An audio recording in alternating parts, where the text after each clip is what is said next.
여러분 안녕하세요.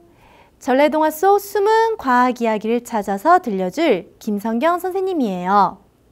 여러분, 우리 몸 중에서 소리를 들을 수 있는 기관이 있는데 어디죠? 네, 바로 귀예요. 이번 시간에는 이 귀와 관련된 이야기를 들려줄 거예요. 이야기 속에는요, 귀가 당나귀처럼 큰 임금님이 나오는데요.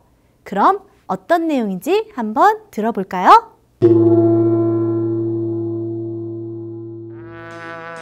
옛날에 귀가 아주 큰 임금님이 있었어요. 임금님은 당나귀 귀처럼 큰 귀를 감추기 위해 모자를 썼지요. 그래서 사람들은 임금님 귀가 큰 것을 아무도 몰랐어요. 그러나 단 한 사람, 임금님의 모자를 만드는 장인만 빼고요. 임금님은 장인에게 절대로 다른 사람에게 말하지 말라고 당부했어요. 그러나 임금님의 비밀을 알고 있는 장인은 마음이 답답했어요. 누군가에게 임금님의 비밀을 말한다면 속이 후련해질 텐데. 결국 답답함을 참지 못한 장인은 대나무 숲으로 달려갔어요. 그리고 큰 소리로 외쳤죠. 임금님 귀는 당나귀 귀다! 며칠이 지난 뒤 정말 이상한 일이 생겼어요. 바람이 부는 날이면 대나무 숲에서 임금님 귀가 당나귀 귀라는 소리가 들린다는 거였어요. 이 소문은 궁궐 안에 크게 퍼졌고 결국 임금님도 알게 되었어요. 이를 어쩌면 좋아요? 임금님 귀가 당나귀보다 크다는 사실을 많은 사람들이 알고 말았어요. 임금님은 자신의 큰 귀가 부끄러워서 감추고 싶었는데요.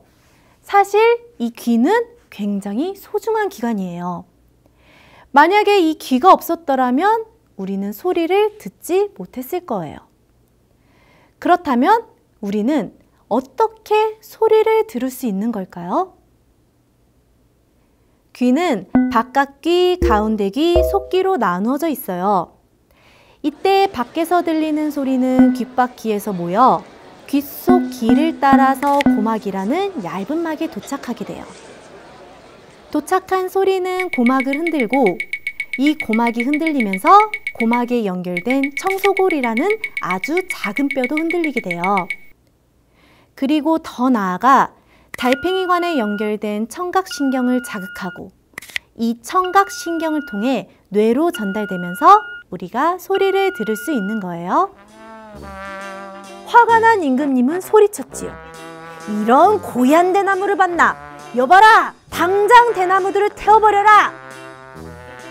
그러나 여전히 바람이 불면 임금님 귀가 당나귀 귀라는 소리가 계속 들렸고 결국 온 나라 사람들이 알게 되었죠.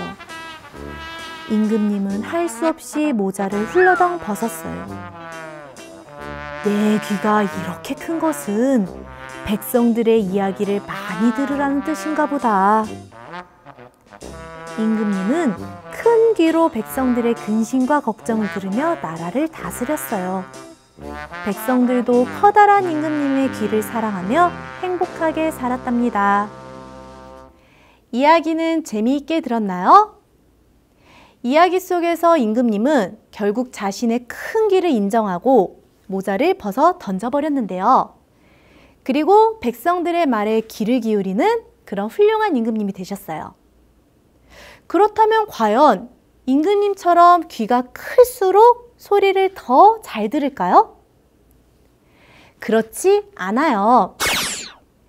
토끼와 박쥐의 예를 들어보면요. 토끼는 박쥐보다 귀가 훨씬 크지만 소리는 귀가 작은 박쥐가 더 잘 듣는다고 해요.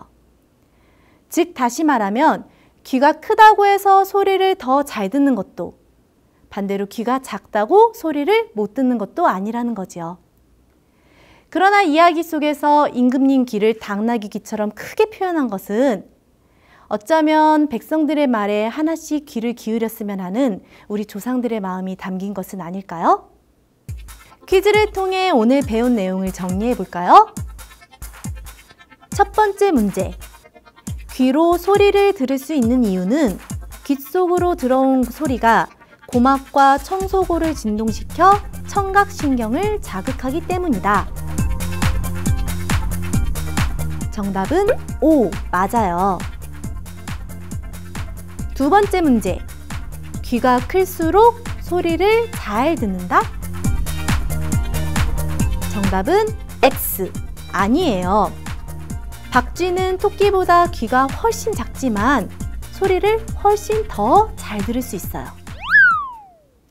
이번 시간에는 임금님 귀는 당나귀 귀라는 이야기를 통해서요, 귀와 관련된 여러 가지 이야기를 배웠어요. 이야기 속에서 임금님은 처음에는 큰 귀가 부끄러워서 숨기고 다녔는데요. 결국에는 인정하고 백성들 말에 귀를 기울이는 그런 훌륭한 임금님이 되셨는데요. 우리 친구들도 임금님처럼 다른 사람 말에 귀를 기울이는 그런 사람이 되길 바랄게요. 안녕!